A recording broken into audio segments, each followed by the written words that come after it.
Auzubillahiminash-shaytanir-rajim. Bismillahir-rahmanir-rahim. Assalamu alaikum. My name is Sina Sultana, PhD scholar from Bhaudin Zikriya University, Multan. अच्छा guys, आप लोगों को याद होगा मैंने आप लोगों का ये चैप्टर स्टार्ट करवाया था फंक्शन ऑफ सेवरल वेरिएबल्स। इसका इंट्रोडक्शन हमने देख लिया था। ओपन एंड क्लोज सेट्स और कन्वर्जेंस सीक्वेंसेस हमने लास्ट लेक्चर में देख लिए थे। In R n last lecture में हम लोग देख चुके थे। अब हम आपको ये लिमिट का कॉन्सेप्ट सेम वही है। कंटिन्यूटी का concept of several variables and differentiation in n space means R n space. अच्छा, तो ये सारा कुछ वही है, सिर्फ आज हम ना उसे जल्दी गो थ्रू करेंगे और आपका उसका काम थोड़ा सा ज़्यादा है। कौन सा था असाइनमेंट का काम आप लोगों का ज़्यादा है।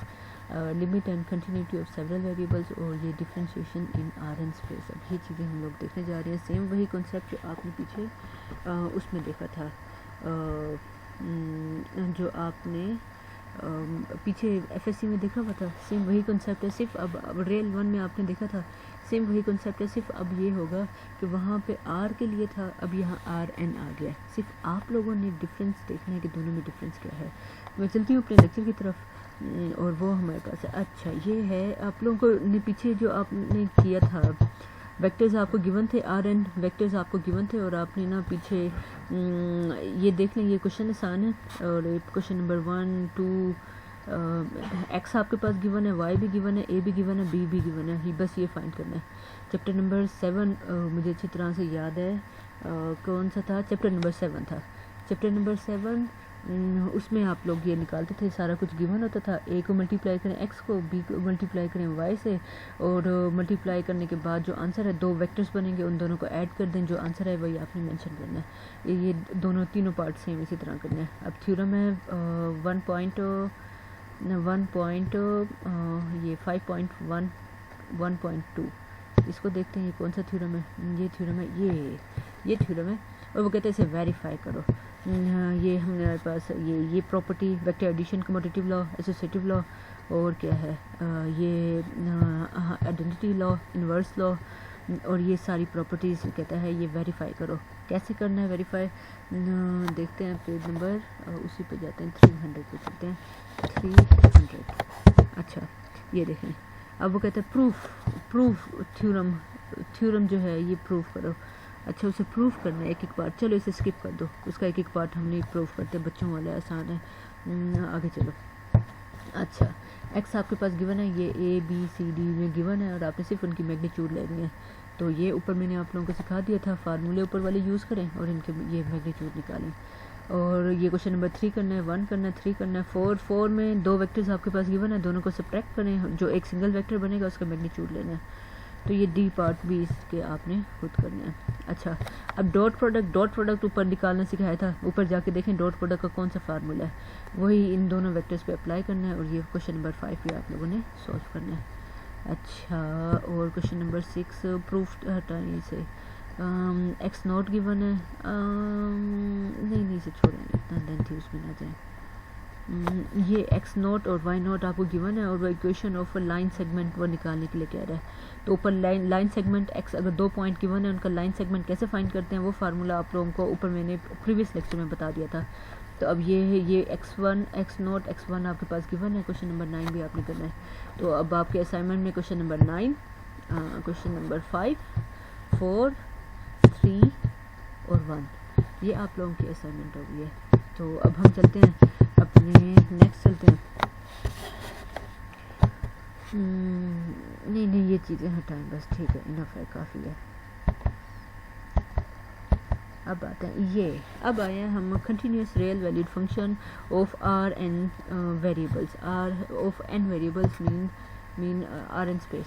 अच्छा, वेरिएबल जब हमारे पास एन होंगे, अब उसमें हम continuous real valued function, same वही चीज़ जो मैंने आप लोगों को क्लास में बताया था। कंटिन्यूस फंक्शन कंटिन्यूस कब होता है, वो फंक्शन कंटिन्यूस तब होता है जब आप सपोज दैट आपके पास एक बॉल पेन है या पेंसिल है या कुछ भी है, आप एक पेज पे रखते हो और वो आप उसे लिखना स्टार्ट कर देते हो और आपने पेन नहीं उठाना। आप लिखते गए, आप स्ट्रेट लाइन बनाएं, आप पैराबोला बनाएं, आप कुछ भी बनाएं, लेकिन आपने पेन नहीं उठाना। अगर आपने पेन उठा लिया तो अगर आपने वो हिस्सा जिधर आपने पेन नहीं उठाया था उसे हम बोलते हैं कंटिन्यूस, बिकॉज उसके अंदर कोई गैप नहीं है, कोई जंप नहीं है, उसके अंदर कोई होल्स नहीं है, तो हम उसे बोलेंगे कंटिन्यूस। और अगर हमारे पास उसमें क्या आ जाएगा, ये आपने पेन उठा लिया और फिर उसके बाद फिर अब कहीं और से आपने स्टार्ट किया, आपने एक ख़ास स्पेसिफिक एरिया छोड़ दिया, तो वो वहाँ पे होल्स आ गए, जंप्स आ गए, तो वो हमारे पास डिसकंटिन्यूटी वहाँ पर आ जाती है।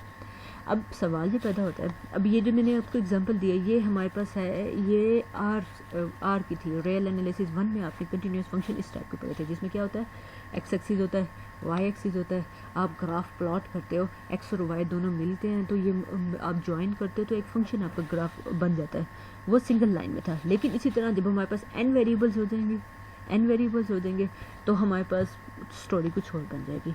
जैसे अब इसने क्या कहा है, ना वो study real valid function of R n variable, we denote the domain of function.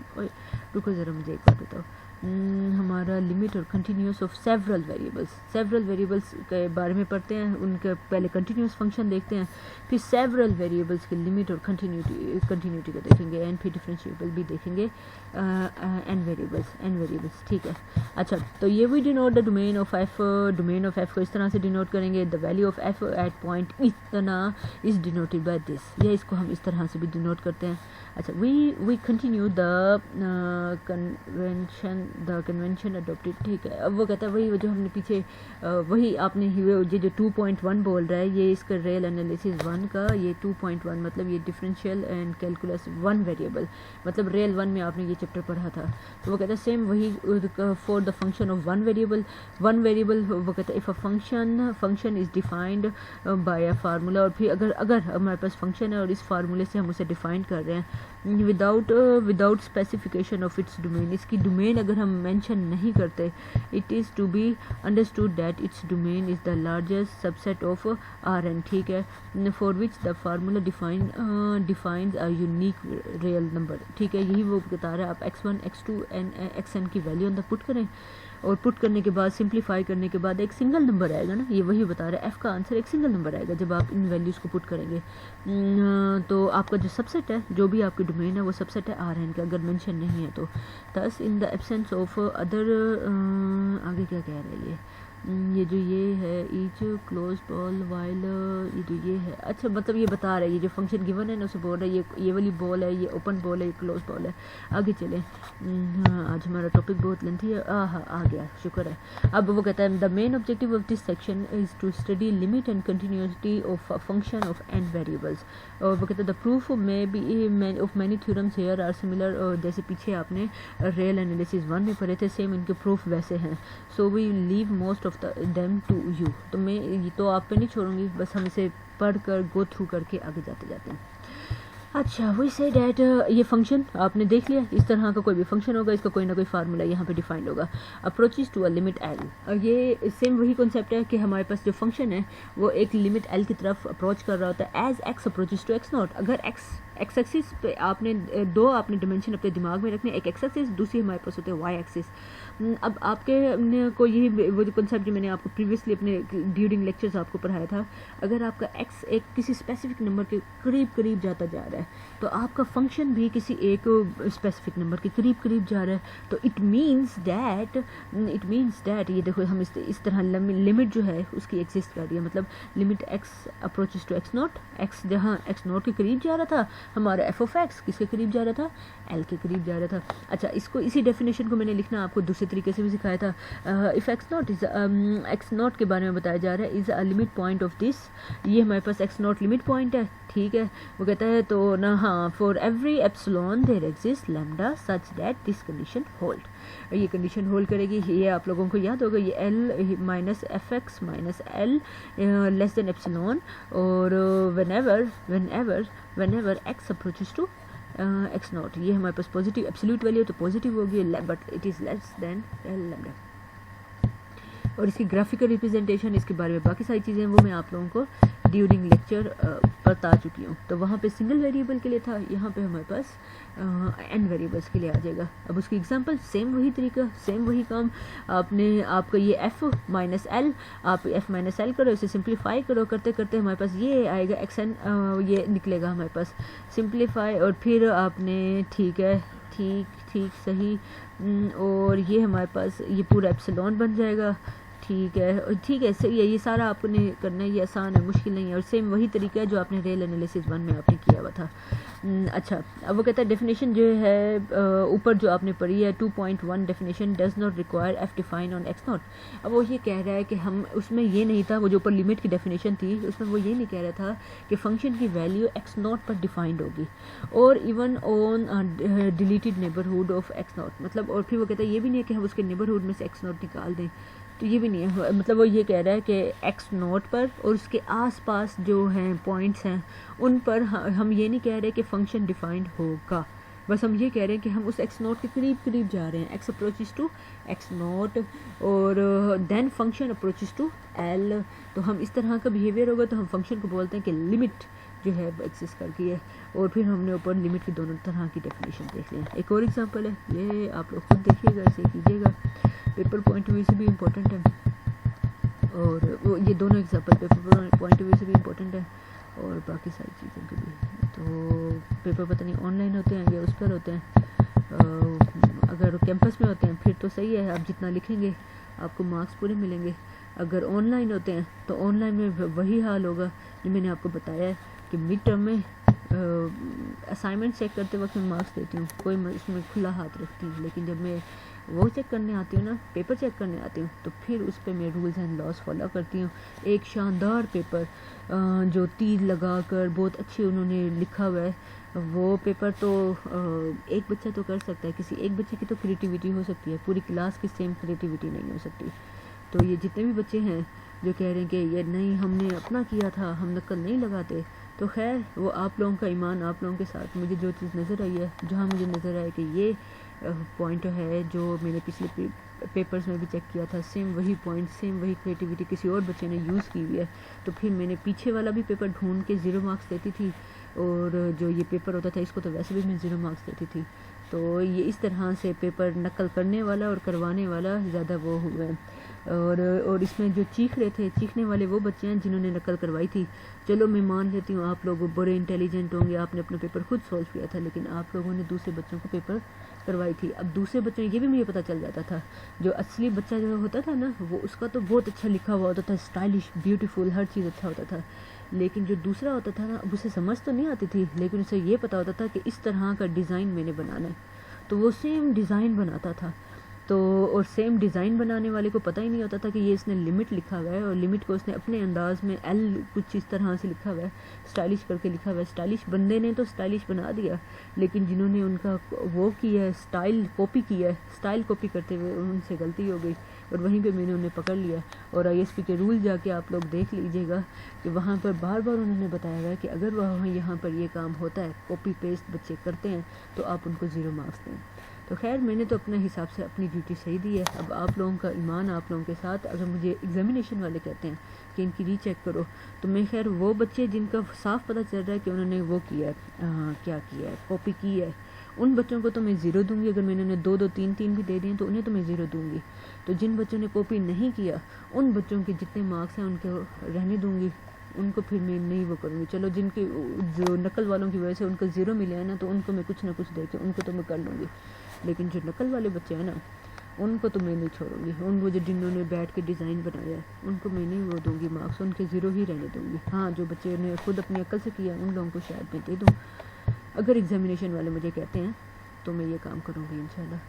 अच्छा चलें, फिर ये अगली एग्जाम्पल है, ये आप लोग खुद देख लीजिएगा। मैं चलती हूँ अपने, अब फिर यही वही लिमिट आप लोगों ने देखा था जहाँ पे सिंगल वेरिएबल के लिए देखा था, सेम वही n वेरिएबल्स के लिए आ गया। सेम वही रूल्स कि अगर हमारे पास ये फंक्शन L1 को कन्वर्ट कर रहा है, ये फंक्शन L2 को कन्वर्ट कर रहा है, तो दो जनों का सम ये है, दोनों का डिफरेंस ये है, दोनों का प्रोडक्ट ये है, इनको डिवीजन, दोनों को लिमिट अलग अलग मिल जाएगी। अच्छा, और क्या है, और इसी तरह और limit as limit infinite limit या limit as absolute value of x approaches to infinity. तो ये भी चलें, ये भी कर लें आप, लेकिन चलें खैर इग्नोर करें, आगे चलें। बहुत सारा काम है हमारा करने वाला आज। लिमिट और मैं कहती हूँ वो हमारा हो जाए, कंटिन्यूटी हो जाए। बेशक डिफ्रेंशिएशन आप लोगों को दे दूँगी करने के लिए, लेकिन ये हमारा हो जाए। ये इसके अगला जो चैप्टर है ना, वो बहुत ज़्यादा इंटरेस्टिंग है। ये अच्छा अनबाउंडेड है, नहीं आगे चलते हैं। कंटिन्यूटी की डेफिनेशन अभी तक पता नहीं आई है नहीं आई।